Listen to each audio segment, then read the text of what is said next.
সমুদ্রে এসেছি আর সমুদ্রের জলে পাপা পা ভেজাবে না, সেটা কি হয়? আর ঠিক দেখো, এদিকে ওর পাপার সাথে চলে গেছে জলে পা ভেজাতে। সো হ্যালো এভরিওয়ান, আমি রিম্পা। আমার নতুন একটা ভিডিওতে তোমাদের অনেক অনেক ওয়েলকাম। পা ভিজিয়েছো? সমুদ্রে পা ভিজিয়েছো? ও, কেমন লেগেছে পা ভিজিয়ে? কেমন লাগলো? কেমন লাগলো? আজকে হচ্ছে আমাদের পুরীতে ডে 2, আর এটা হচ্ছে আমাদের রুম থেকে বাইরের ভিউ।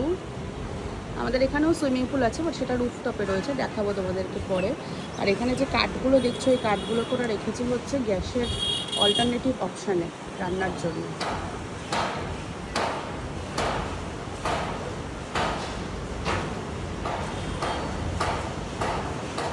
ফ্রেশ হয়ে এখন চলে এসেছি ব্রেকফাস্ট করতে। তো ব্রেকফাস্ট মেনুতে আজকে কী আছে তোমাদেরকে একবার দেখাই। তো এখানে ছিল বয়েলড এগ, আর তার সাথে ছিল এখানে ইডলি, সাম্বার, চাটনি, এটা ছিল হচ্ছে পোহা, আর এদিকে ছিল হচ্ছে আলুর তরকারি আর লুচি। আর এছাড়াও এখানে ব্রেড, জ্যাম, বাটার এগুলো তো ছিলই, আর তার সাথে ফ্রুটসও ছিল, এদিকে জুসও ছিল। আর যেহেতু আমরা আজকে পুজো দেব, সেই জন্য আমরা ডিম আজকে নেইনি। আর দুপুরেও আমরা আজকে নিরামিষ খাবো। আমরা বিকালবেলা পুজো দিতে যাব, কারণ সকালের দিকে এত রোদের মধ্যে পাপাকে নিয়ে এত ভিড়ে পুজো দিতে কষ্ট হবে বলে আমরা বিকালেই পুজো দেব। আর যেহেতু আমরা কালকে অনেকটা জার্নি করে এসেছি, তাই আজকে দিনের বেলায় আমরা কোথাও বেরোনোর কোনো প্ল্যান করিনি। আমরা এখন এসেছি আমাদের হোটেলের ছাদে, যেখানে সুইমিং পুলটা রয়েছে, মানে রুফটপে সুইমিং পুলটা রয়েছে। আর এখান থেকেই দেখো জগন্নাথ মন্দিরও দেখা যাচ্ছে, তবে বেশ অনেকটাই দূরে আমরা যেখানে রয়েছি সেখান থেকে মন্দির। আর এখন আমরা সবাই মিলে পুলে নামবো, আর তাই জন্যই আমরা চলে এসেছি সুইমিং পুলের কাছে। আর পাপাকে তো সুইমিং কস্টিউম পরিয়ে দিয়েছি, আর সে তো জল দেখে খুশিতে মানে আত্মহারা, কি করবে বুঝতে পারছে না, কখন জলে নামবে তার জন্যও পাগল হয়ে যাচ্ছে। পুরী আসা স্ট্যাটাস যখন থেকে দিয়েছি, আমাকে বেশিরভাগ মানুষই এটাই জিজ্ঞাসা করেছে আমরা এত গরমে কেন পুরীতে এসেছি। দেখো, প্রথম কথা হচ্ছে যে সে যখন ডাকবে তখনই আসতে হবে।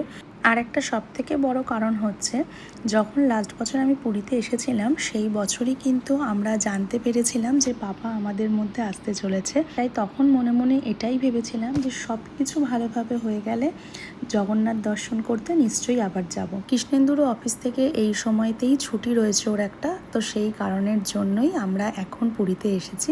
গরম আছে এটা কিন্তু ঠিক, তবে সমুদ্রের ধারে ঠিক সেই রকমই হাওয়াটাও রয়েছে, তাই জন্য গরমটা থাকলেও হাওয়ার জন্য কষ্টটা কিছুটা হলেও একটু কম হচ্ছিল। কেমন এনজয় করছো বাবা?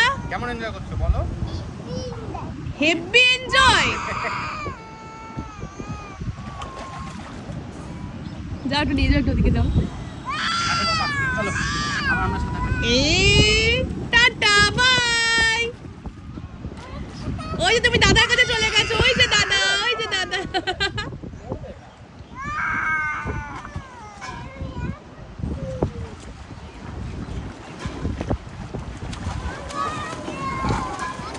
আর আগের দিনের ভিডিওতে তোমাদেরকে বলছিলাম না যে হোটেলটার মেনটেনেন্সের বেশ অভাব, তো সত্যি বলছি সেই জিনিসটা বাদ দিলে কিন্তু হোটেলটা সত্যিই বেশ ভালো। এই বিশেষ করে রুফটপ দিয়ে সমুদ্র আর তার সাথে সুইমিং পুল এনজয় করার যে ব্যাপারটা, এটা কিন্তু সত্যিই ভীষণ ভালো লেগেছে আমাদের। আর আমরা দেখো এখানে এখন রেডি হয়ে গেছি, পুল থেকে এসে রেডি হয়ে এখন আমরা যাবো হচ্ছে দুপুরে লাঞ্চ করতে। এখানে পাপা হচ্ছে ওর নিনি আর বেবির সাথে ভিডিও কলে তখন কথা বলছিল। পরে ছিলাম হচ্ছে চুল খুলে, আর এখন হচ্ছে চুল বেঁধে। উপায় নেই, এটাই হচ্ছে সমুদ্রের তফাৎ। পাশে এসে বেশিক্ষণ চুল খুলে রাখা যায় না। এই যে গরমে আমাদের রাখাটা হোটেল, possible না। এই রুমটা হচ্ছে আমাদের, দেখতে পাচ্ছেন। ওয়েট, কোথায় আমার হাত?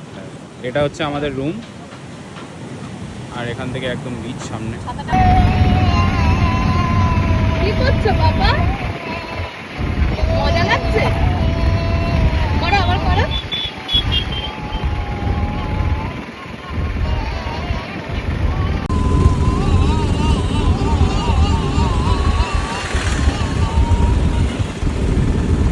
বিদিশা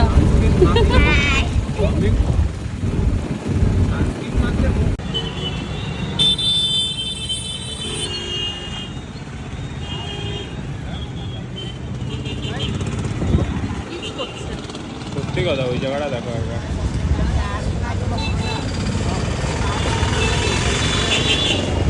এই গরমেও মানে এত গরম, এত কিছুতেও পুরীতে লোক দেখো। লোকের অভাব হয় না পুরীতে।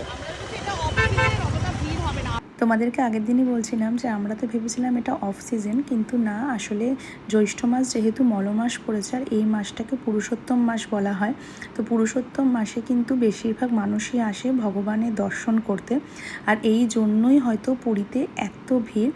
এছাড়াও যেহেতু আর কদিন পরে স্নানযাত্রা এবং তখন মন্দির বন্ধ থাকবে, তো সেই কারণের জন্যই হয়তো এই সময়টা এত ভিড় পুরীতে। তো যাই হোক, আজকের ভিডিওটাকে এখানেই শেষ করছি। নেক্সট ভিডিওতে তোমাদের সাথে পুরীর মন্দিরে পুজো দেওয়ার ভিডিও সমস্ত কিছু শেয়ার করব। সবাই ভালো থেকো, সুস্থ থেকো, আর ভিডিওগুলো দেখতে গেলে অবশ্যই ফলো করো।